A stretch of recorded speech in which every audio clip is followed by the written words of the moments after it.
Everybody. I'm going to try to give you the really condensed version of debriefing a critical thinking report. Just the first part of it, I want to give you some kind of, I want to say precursor, some knowledge. I'm not going to go in detail. You'll get access to this PowerPoint that I'm giving you because it's something that you can use to kind of set up how to do work with the report. I have been using it here at Arizona State with my Mastering Leadership program and with some other groups in terms of consulting. It is a different type of, I want to say, Hartman value profile report. It is geared so that you do not need to understand, so to speak, the science behind the Hartman. You can take it for what it has and work with people on it. So it's tried to do something to get past the circles, which some people don't like, to get past some of the having to understand how things blend so that the stuff is all in there in terms of what's needed. So again, the first part of this presentation is something that you can look at, use.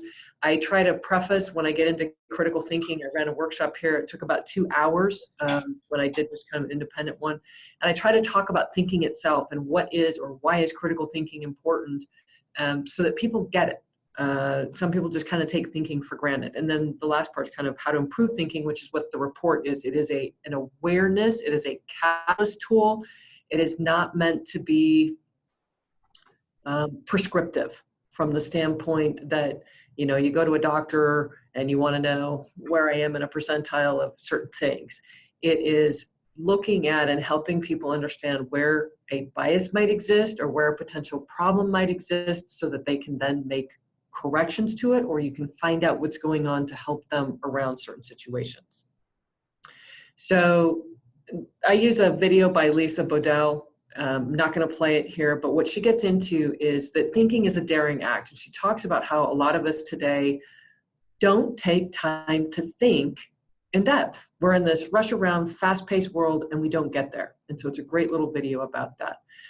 The next 3 slides are just information about critical thinking and the fact that, and it came out again for 2019, critical thinking is one of the top factors of training that people need. This was from 2011. I want to update this again. I just saw another one this last week about critical thinking being one of the top things. So this is just information saying, why is it so important? And strategic thinking and et cetera, et cetera.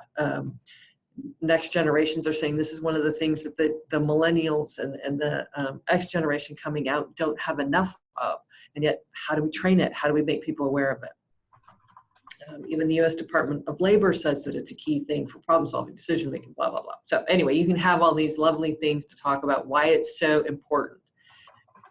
To break it down, you know, you think about critical thinking, decision making, problem solving, they're all kind of the same thing, right? They're all encompassed. That's why I use these circles.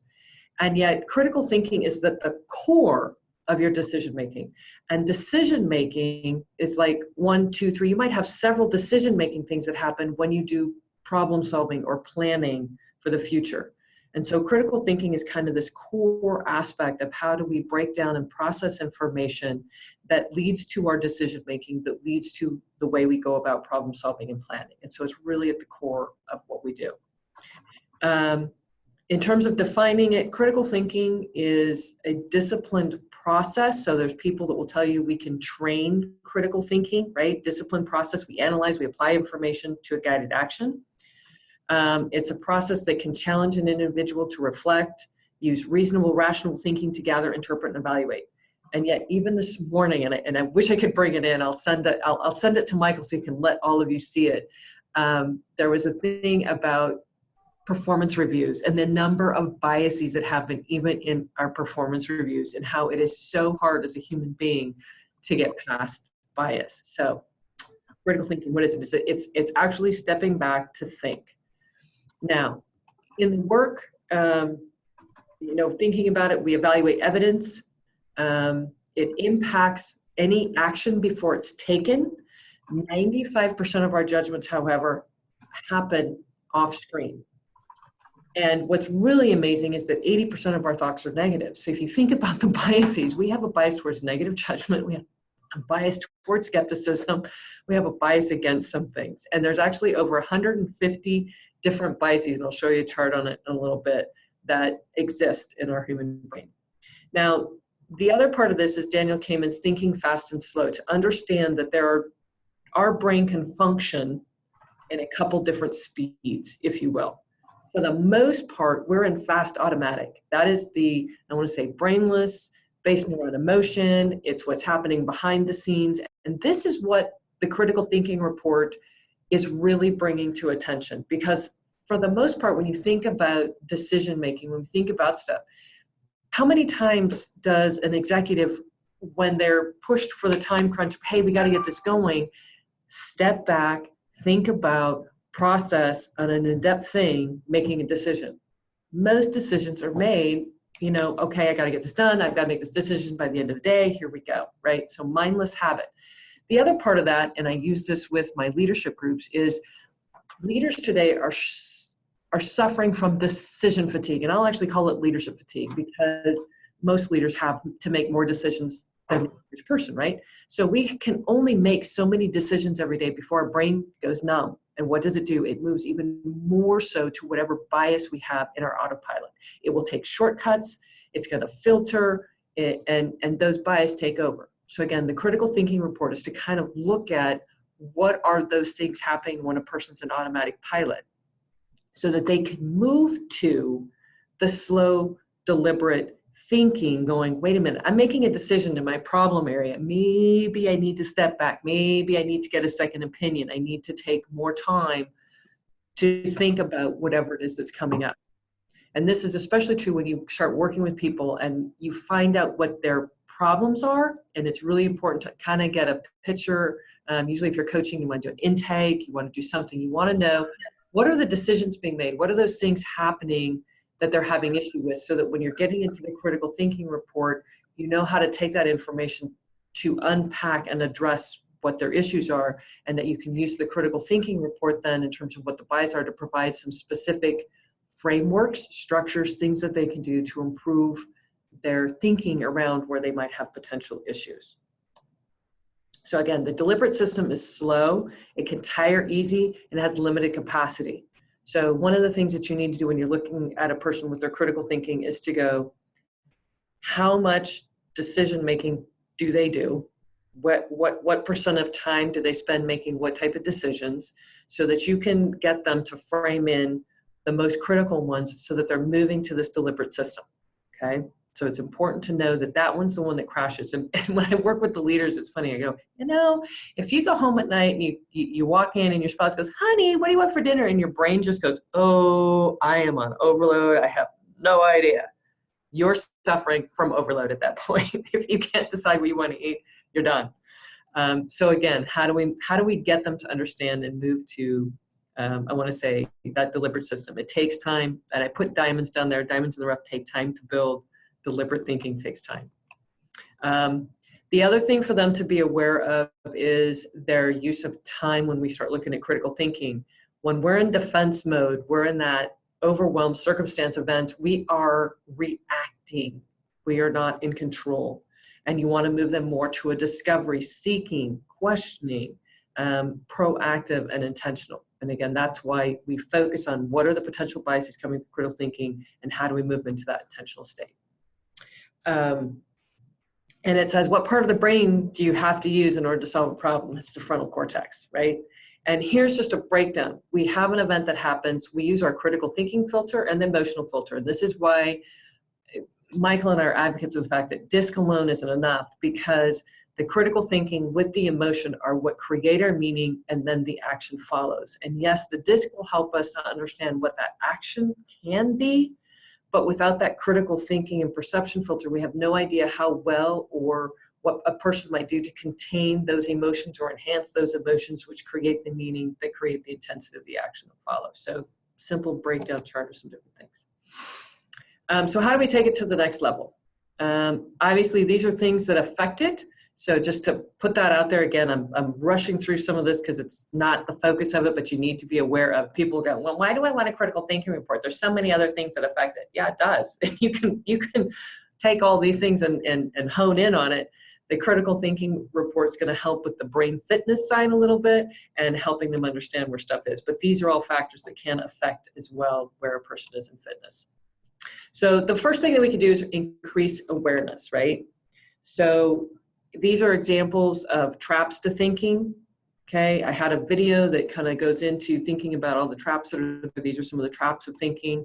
This is that bias. So if somebody goes, oh, I'm not biased, you can just look at this chart and go, well, there's three main areas: too much information, not enough information, need to act fast, or should remember. Those are all areas that affect our bias. And it's a great little thing to pull up and say, yeah, even I am flawed. I have my issues. So critical thinking report. Here's the part that you tuned in for. Important for people to understand. And for some, this is like, yeah, I've heard that before. And for some, this is new to know that we have three different, if you will, levels of judgment. Okay. So this is the first part of being able to break down. So the first level, which is showing, is the people or intuitive judgment. And this is that ability to process information about people and situations. It's our ability, if you will, to connect from an empathetic standpoint with others. So it is relational. It is about trust or lack of trust. On the extreme end, a person overtrusts. On the low end, a person doesn't trust. And there are strengths and limits to both extremes depending on the context. And so here's the other part to think about. Just like DISC, behavioral style, can be really good in one situation, but that same behavioral style in another can be an issue, the same is true of our judgment. If people are operating in an area where their really good judgment is what they get to utilize, they're utilizing their strength. But if they have a particular area where they might have a little bit more bias or limitation or be skeptical, and it's the opposite environment of what they have, that judgment can now become a detriment to them. So again, three levels. One has to do with kind of people intuitive. This is that gut instinct that people have. They kind of feel it. Some people can be really good at this, but they don't give themselves the benefit of the doubt. It's like, yeah, like, gosh, I knew that. I should have acted on it. Hindsight 2020. Get them to justify this one. This one's a good one. The second level of judgment has to do with our connection, if you will, to the practical, pragmatic, and external orientation. So this is where problem solving happens. This is where we look at the tactical part of how things manipulate or put together. I put construction people on this because people who are super, super high in this are just in tune with their environment. They see, they feel, they connect, and it's not even like it comes across the frontal cortex. They just can literally process. Good machinists, some of the artists that are working with welding, they're not thinking on the job. They're doing their job. Versus someone that's more contemplative and really steps back and goes, I got to think about a couple different ways to process something. So looking at this one as the tactical area. And then the last part is, again, it is the, and this one has an error on it. This is your systems section. And I didn't realize this says people on this one, but this is the system section. The systems judgment is looking at the structure, the order in which things happen. It is looking at a big picture outcome and knowing that there are steps that take to get there. It's understanding that there is a need for authority because there's consequences to action and that things happen for a reason. And so, again, three levels: intuitive, practical, and then the systems that go into it. So when we look at the report, this is the table or summary of it, and it has your critical processing style. So this is very similar to what came out in the judgment. This is telling the individual, here's their strengths. This takes into account all those three areas and gives them a verbiage description of who they are. So just like if you were debriefing DISC and you have that front page, you get a person to read it and go, how well does this resonate with you? Did you agree with what was stated there? And I like to get them to kind of buy in, and even if there's a spot where they go, well, I just don't know about this other part over here, to get them to explain to me what it is that they're disagreeing with on it. Because sometimes a behavior tendency will seem like it's clashing with thinking, and the reality is our brain clashes a lot because of that thinking versus emotion, and those two can sometimes counter each other. So important to get them to understand what that is. Then there's a little explanation with regards to their intuitive thinking, their practical thinking, and systems thinking, those three areas that I brought down. And then this report takes I don't know, Michael, how many of them we tapped into. There's like 47 different measures of the Hartman Value Profile. And instead of trying to list all the major competencies, we tried to pull the ones that really seem to be pertinent, the ones that over time we have noted make the biggest impact, if you will, on performance or issues, and to bring those into personal strengths, execution ability, and objective ability, so that they're in that area on it. And what I guess I'll do now, Michael, is you gave me that one sample profile. I'm going to pull that up Good. and walk through that. I think that'd be best. I think it's a good idea. I think there's so much information here. What is nice about this report is it's easy to understand. What is difficult about the report is people will focus on what they think is negative. And that's the first challenge you have to go across, is this is not negative at all. This is just pointing out some areas that we need to explore, for lack of a better way of saying it. But once she pulls it up, we're still seeing your PowerPoint. Yeah, I know. I have to get back into the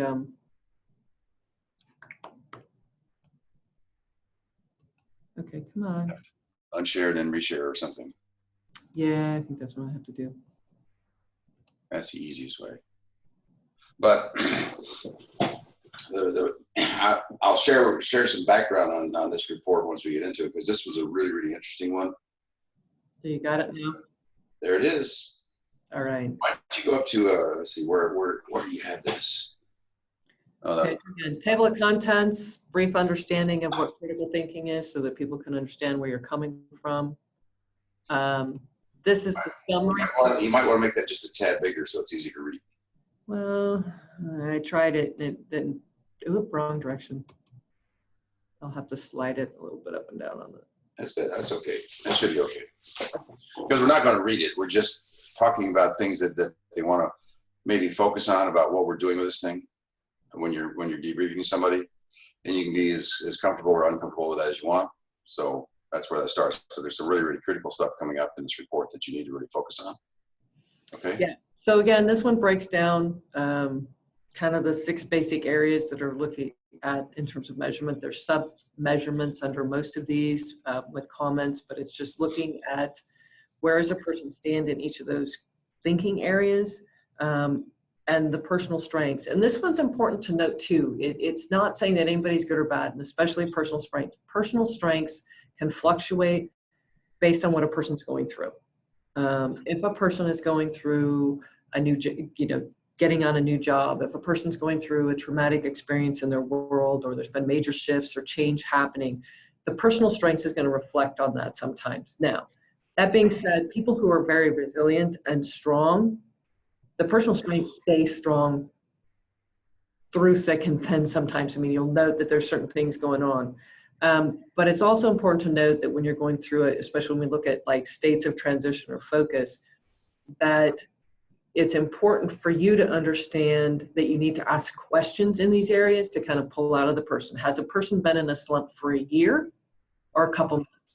Is part of what their issue is the way that they're responding to the environment, which is causing more issues? Or again, when I talk about those thinking strengths, is it because they have a thinking strength, but their environment is asking them to think in ways that aren't natural to them, which can then sometimes make you doubt, question yourself.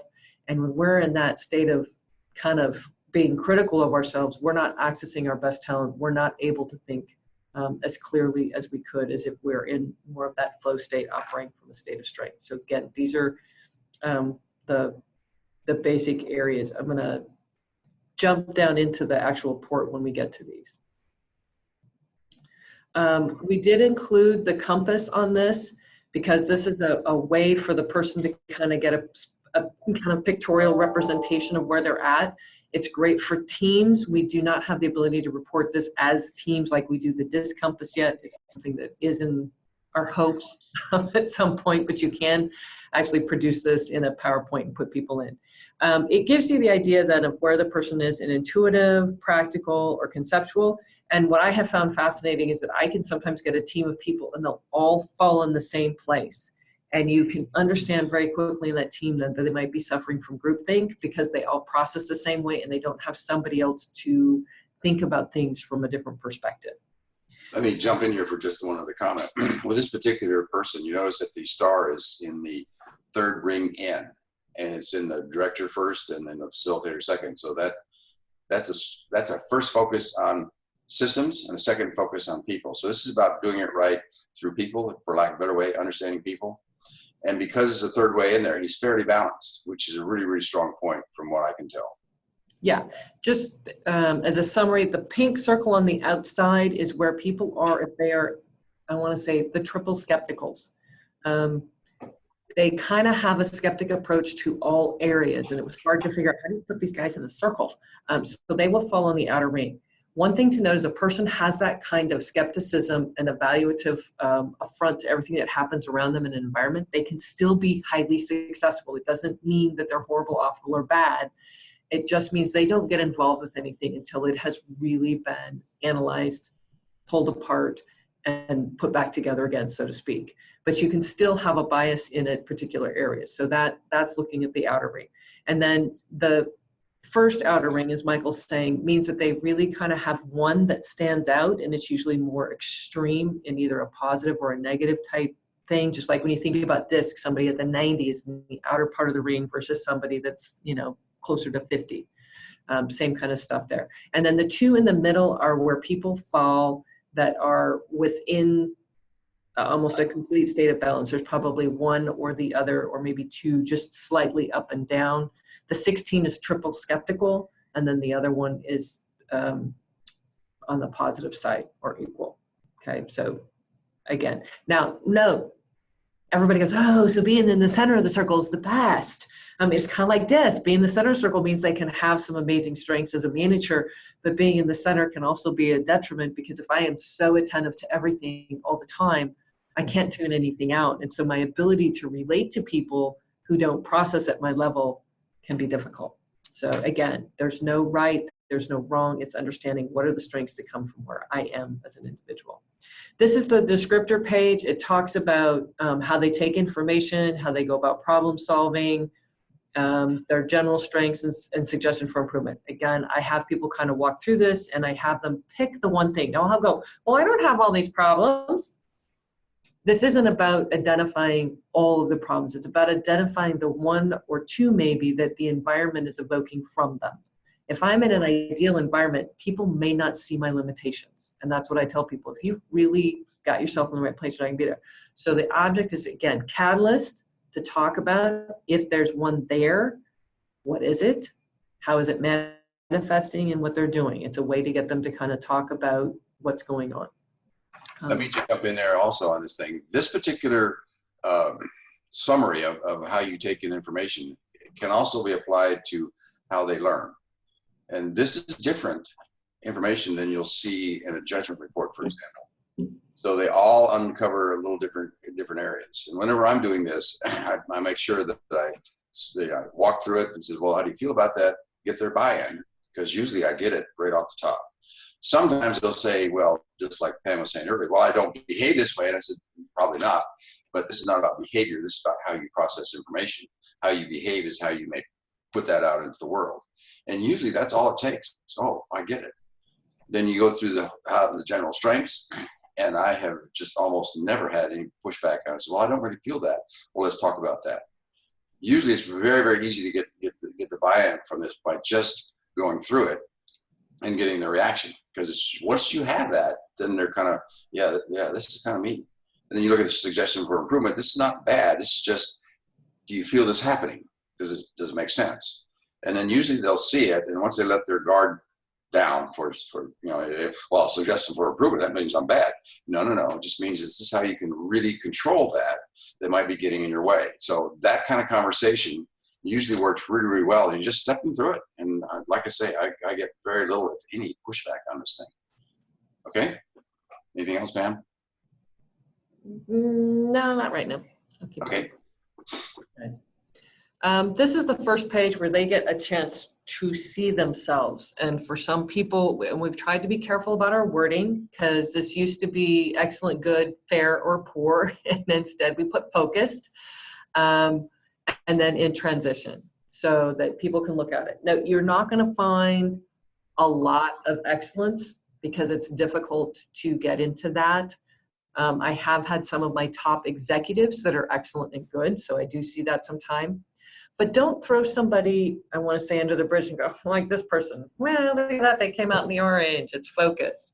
You want to make sure that you're also looking down here to find out what might be affecting that.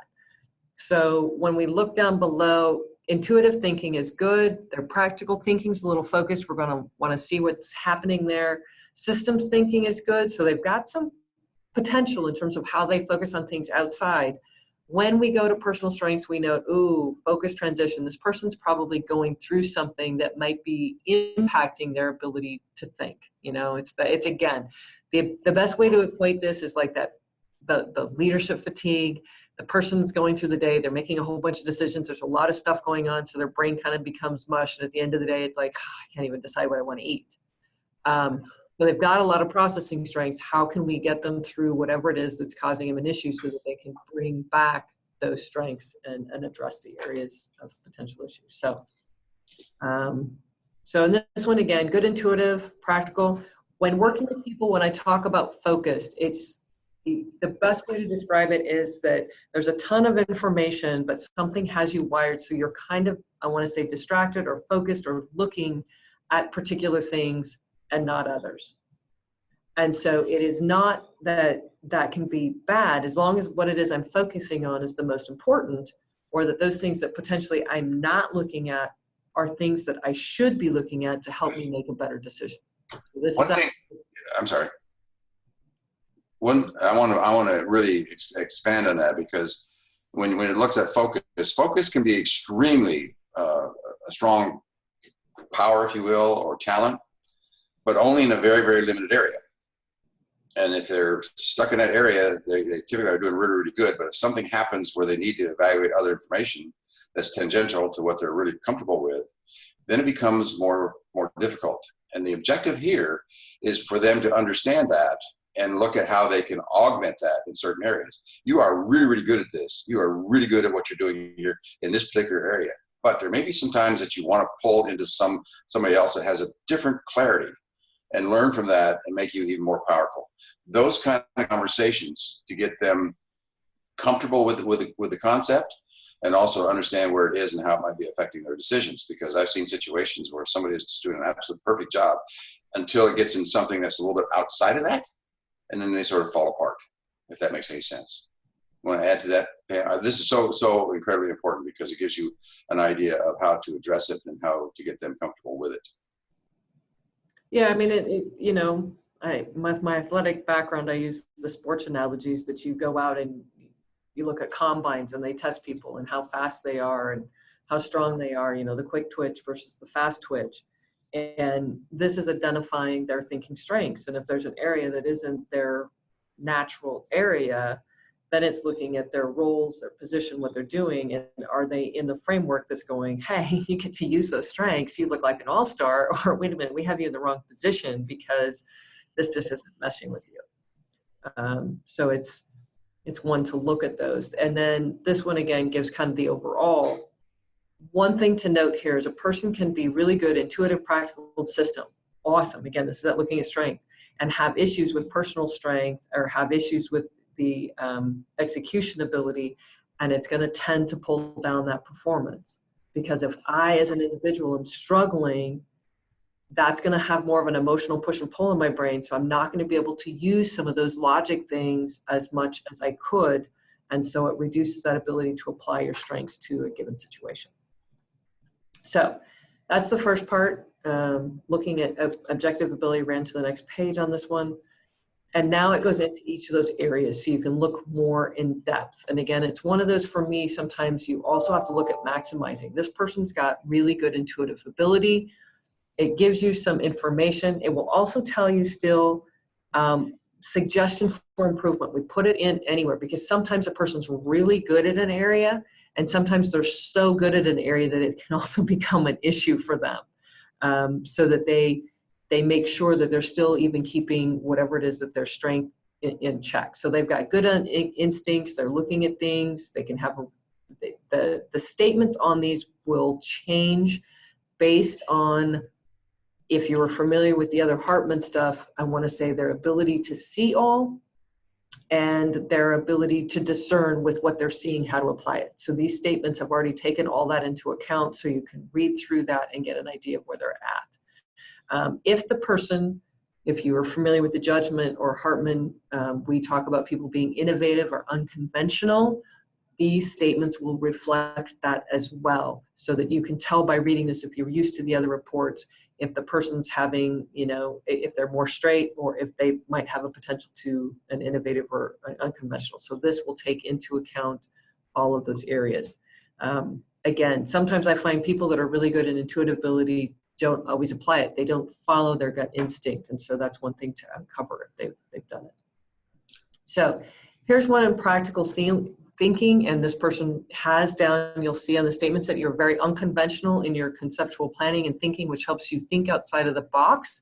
And so you know that this person is probably focused or having some stuff because of that unconventional thinking. Now, note, if this person were more in the innovative range, it would say you're very innovative. But this one's saying unconventional, so it's a flag to say that this person thinks very strongly in a different direction than most. And so that gives them a very unique creative potential. It can also be difficult for them because they have a hard time getting others to appreciate or understand them. It says you can become frustrated when people do not appreciate or understand your ideas. I find highly innovative people, when they read that, they go, oh, yes, why is it that I have to explain everything? And I let them know. I mean, it is the absolute gift. You think about people who are very gifted, they're in that elite part of the population, but it makes them stand out. And so the big part for them in this case would be to get them to slow down, to think through, how do I get someone else to understand the perspective that I'm coming from? And so, and again, depending on their behavioral style, this particular person that's very focused can jump in and they can be really, really good at what they do. Their difficulties might come into the fact that they have to slow down and bring other people on board, or that they can get so caught up in what it is that they want to do and run down that they're not pulling the other people alongside of them to make sure that other people understand what needs to happen. Let me add to that. When you have something like this, what I like to do is or what I try to do is go through it with some detail. And this is what we're doing. We're comparing concrete, blah, blah. Then I talk about, here's some things that we see here that I'd like you to respond to. And how do you feel about that? And then you start bringing out some things that are going on. And you go through each one of these to give you an idea of what's causing that. Is it natural that they just have a low clarity in that area? Or is there something affecting that? If I really want to find out what the heck's going on, and in this particular case I did, I go into the other reports we had to figure out what's exactly going on. And in this particular situation, this guy is in a lot of turmoil at work because he doesn't know whether he's going to be redundant. They're changing things, they're reorganizing, and he's really, really stressed. And that comes out in a conversation, and you start talking about how to more effectively deal with it. And when I talked to this guy about this, he was pretty amazed that we could see that, and he had a better perspective on what he was going through and the fact that it would get better one way or the other. So it's like having to have a conversation and say, well, this is what it says. How do you feel about that? And then they'll say, well, I sort of feel that. Can you tell me more? It's layering to get understanding so you can kind of direct the conversation. And with us, if you're fully certified, you can pull other reports and you can get exactly what's going on here. And it's like, wow, I understand totally. Pam? Catalyst for communication. And that's the important part. When we can break things down so that people can understand where it's coming from, it's the ability then to find out what we can do to put things in check to build up. So systems thinking, again, this level was very good. They're also innovative. Note on this one, you're innovative in your conceptual planning. So this person, very unconventional in one area, very innovative in others. So there's still that ability to kind of be out there, think about stuff, do things a little differently. Again, this is where you can find out, what the person's doing. I usually love to just get a person to give me, at least 5 minutes, just to talk about what they do and their job and everything. And then I can use how they've described even things to me in the process of that conversation to, I want to say, exemplify what's happening in these different thinking areas. So again, this person's very innovative. They might have difficulty if they're in a very structured environment that doesn't allow them to think. So that's where you might start seeing some of those tensions. if a person can't apply their strengths. Big thing on this one, again, is to slow down and presenting ideas to others in terms of the critical thinking. So personal. So this is, again, looking at personal strengths, which are made up of more than one. So there's 3 areas underneath this. The other ones, we're just looking at the 3 core areas that we talked about. This one is pulling in some stuff. So it's looking at commitment to standards, ownership of problems, and self-awareness. So when we think about those, if I have just like, there's something I really want to accomplish, that personal standard, that goal out there, that's my strength. It's like everything can go wrong, but I have that mission that I'm going to be on and I'm going to make things happen. Ownership of problems leads to that kind of coachability. If something goes wrong, am I willing to go, yeah, I had a part in that? Or do they go, nah, that's not me, that's somebody else, right? Because ownership of problems can be an issue. If I own it, I'm willing to fix it. And that's usually a sign of very coachability. There are some people who probably own problems that aren't their own. And that enables them to still conquer. So, for example, they did a study on women that had been raped, right? You think this horrible thing has happened. If the female felt for any reason that she could have done something different to prevent it, she can get over it. But if she doesn't feel like she had any control or ownership of it, she struggles. And so it's that same thing. If I can own what's going on, if I can actually see it, conceive of it, I'm going to do it. And then obviously self-awareness. And self-awareness is that understanding of my own strengths and limits. And most people will understand strengths and limits and kind of look at it and go, oh, yeah, I still got areas of improvement. But it's still, do I know? People who know themselves can own what they need to work on and have that goal forward. That's where they've got movement. So in this one right here, it says commitment to personal standards is in transition. Can I add something, Pam? Mm-hmm. Whenever I see transitional, I think you do the same thing. That is immediate kind of a flag. It's kind of like, why is that there? What's happening? And so then you start looking at these things that are going on. And the objective there is, I see something going on here. I'm not exactly sure what it is, but there's something going on. Could you maybe talk to that a little bit? It says, look like you're in a state of transition, makes it difficult for you to understand these kind of things. What's happening? And usually with a little bit of prodding, you can get them to open up. And then you start seeing what's going on, and it gives you a really good idea of what they're dealing with. And it gives them a better understanding of what they're dealing with. That can be extremely powerful, but it takes some kind of tiptoeing around it, because it's like, wow, something's going on here, and it's be very important to figure out. And in this particular situation, like I said, there was all kinds of things going on. When I looked at his report in the first place, I said, wow, something's going on here. I need to understand it, because I need to understand if it's situational or structural. And that gives me a lot of ability once I see that. And they also typically really appreciate it, because it gives them some clarity about what they're going through and how they can better deal with it. Mm-hmm. Yeah, absolutely. A transition is one of those, as a coach, you go, cool, I can have a really big impact with this person fairly quickly by just addressing the particular issue under transition. If it's in this one right here, like this commitment to personal standards, the moment that you can get them to focus on a new goal. And the big thing too, a lot of times when you start seeing transition, is that it's also rewarding, because people can be perfectionists and go, oh, well, I want it just like this. And it's like, well, is that something that's going to make you feel good? Is that going to, give you that warm fuzzy, or is it just this thing out there that you have, that you have to get to?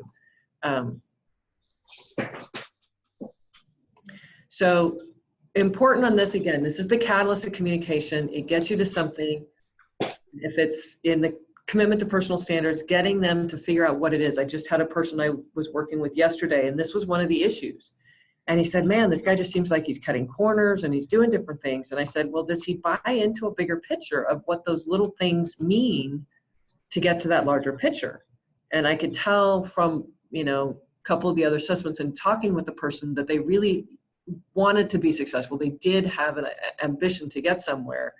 But in the new state, they were kind of cutting corners because role awareness, or their understanding what they need to do was higher. So this person is just, how can we get them focused? How can we get them going into some new directions? And again, the catalyst is to get them talking. And usually just hearing transition, people are like, oh yeah, I'm in one. And they'll start explaining it to you. And so again, that communication is what creates the potential to move forward. Ownership of problems on here, again, this person was good, no problem. You know that they're kind of realistic. They're going to step back and go, hey, no, there's something I can do. If you get someone that's not owning the problem, they're going to be defensive potentially, go, what do you mean I don't own the problem? I have no problem if I'm actually the one that makes the mistake, blah, blah, blah. And I'm like, easy. You are probably rare that you have been the person that has made the error. But we want to look at this in terms of maybe even how they present themselves to others and how that potential defensiveness is what might be causing the problem. Okay, so it's a natural human response. I try to tell them, absolutely, people do it. It's natural. What in the environment is causing you to have to put that front up like it's not my problem? And that can be how you address that when trying to bring that one down if it's not a good rating. If it's a good rating, it's cool. You go, you're coachable, you're working on things. And again, self-awareness. This one is important to note. If it gets into the lower self and transition, there's something going on at a very deep level.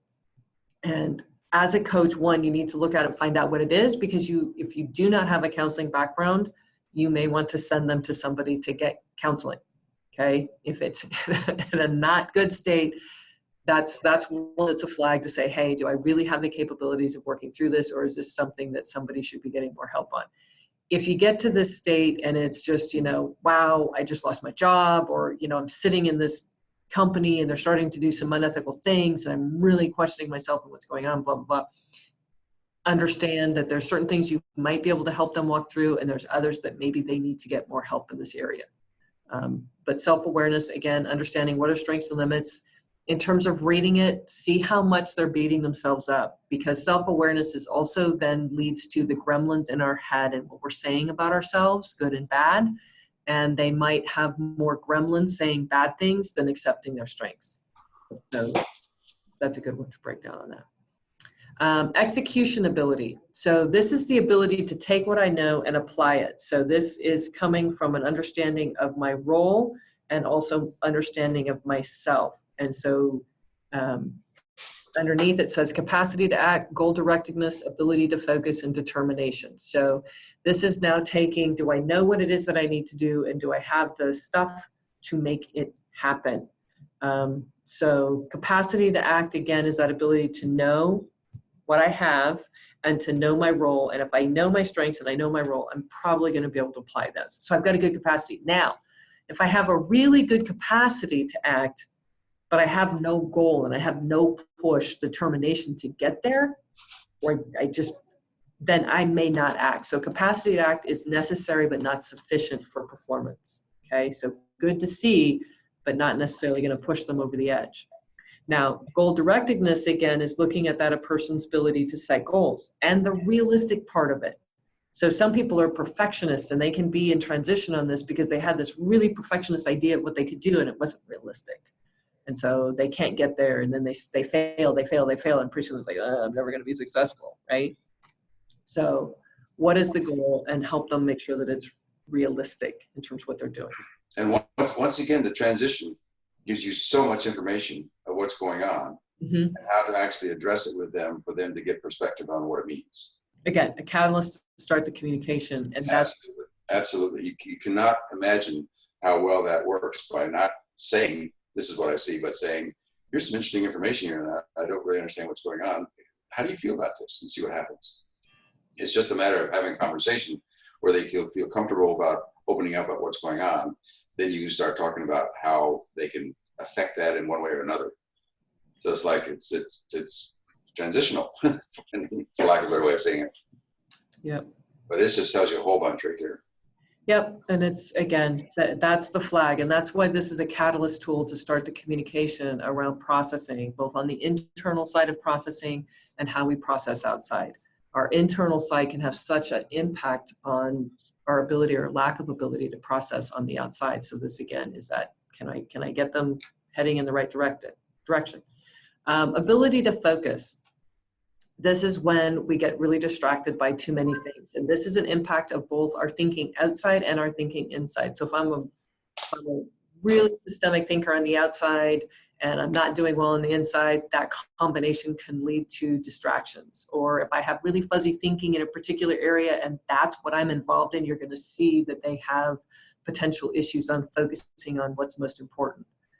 Especially like you get someone that's super high in the people and intuitive, and it shows that they have super high empathy. They can be emotional, and something happens. Somebody wronged them, and pretty soon that emotion is taken over, and it will start permeating into other areas because they're in an emotional state. Once we're hijacked in an emotional state, everything's affected because it shuts down our frontal cortex. Determination, again, that ability and personal resolve to get and reach goals. So sometimes it's the goal itself, and then this one is looking at that resolve to get there.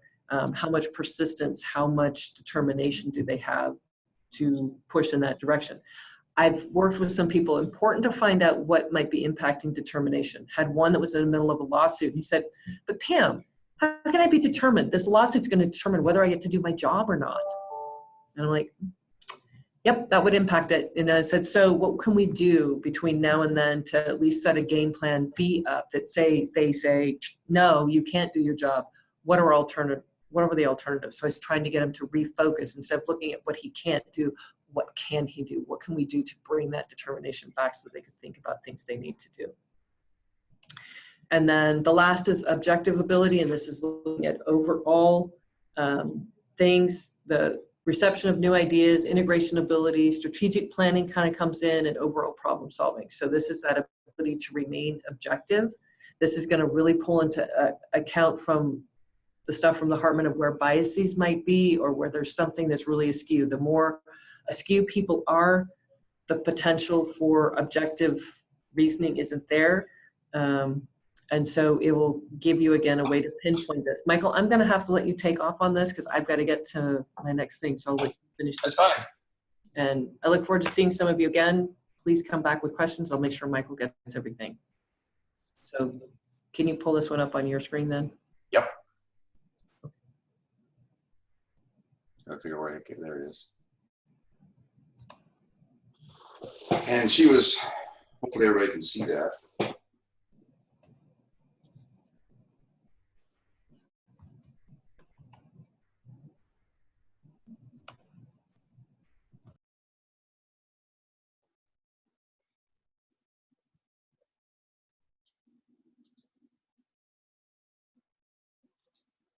CJ, can you see that?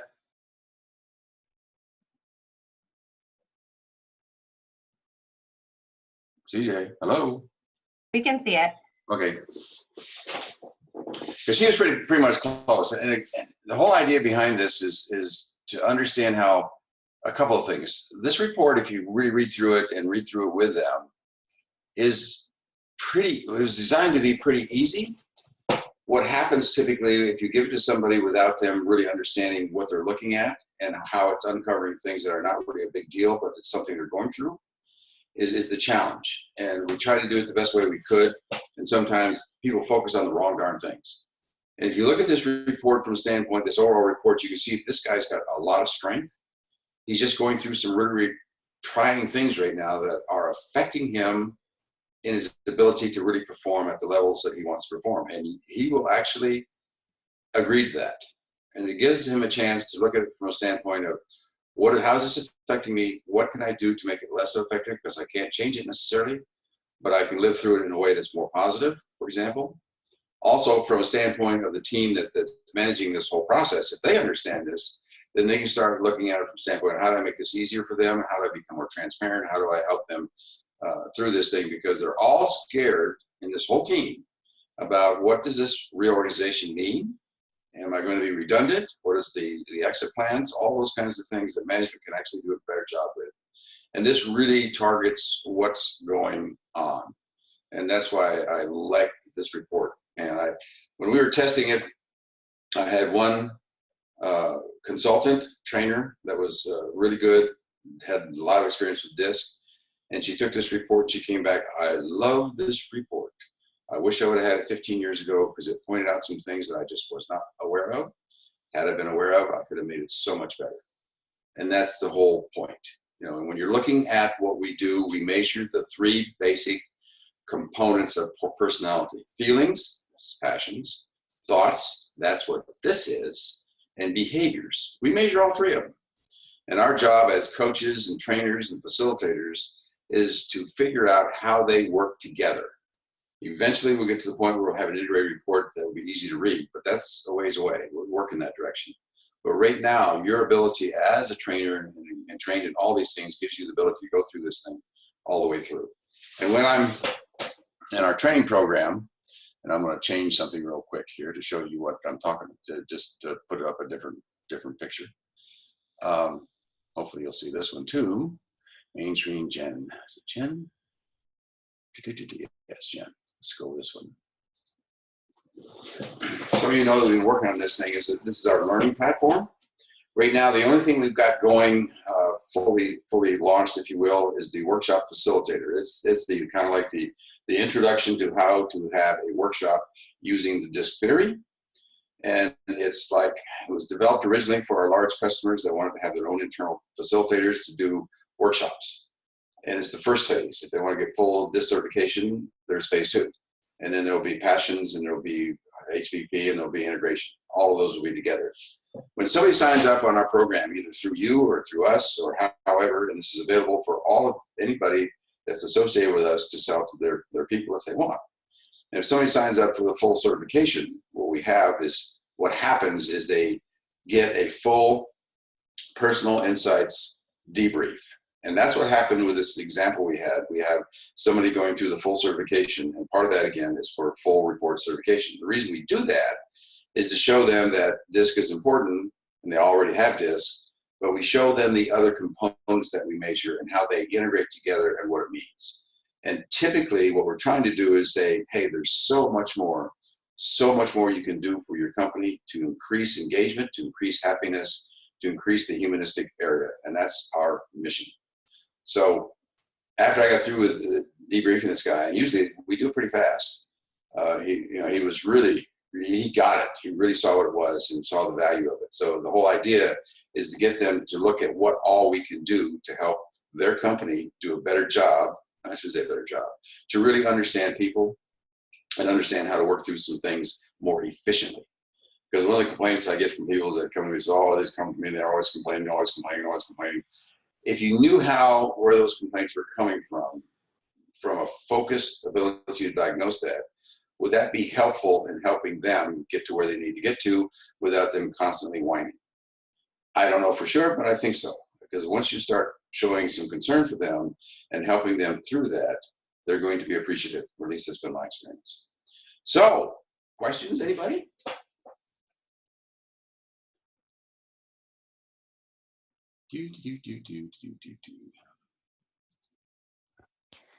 No Michael, questions? Michael, you want to unmute everybody? Well, I'm unmuting the ones that I can. Joy, I unmuted. That's the only one I muted, really. They all have muted themselves, so they have to unmute themselves. I can't unmute them. I'm not muted, and I don't really have any questions. I think this is Joy, and I'm thankful for this. I think I'm not using the critical thinking as much as I could, and I've already got some applications where I can actually advance people. Interestingly, I can advance people to better understand the impacts I'm trying to help them see with their judgment report that they're not getting with this report. Does that make sense? That makes absolute sense, because what happens here is we try to give something that was kind of like a judgment 101, if you will. Try to make it so that it's kind of like, I see this, where do we go from here? Because I've had that happen. People have looked at it and said, okay, this is really, really cool. What's the next step? And the next step could be looking at their total personal insights situation and how this manifests through that. So it's like, that's the way it was designed to use.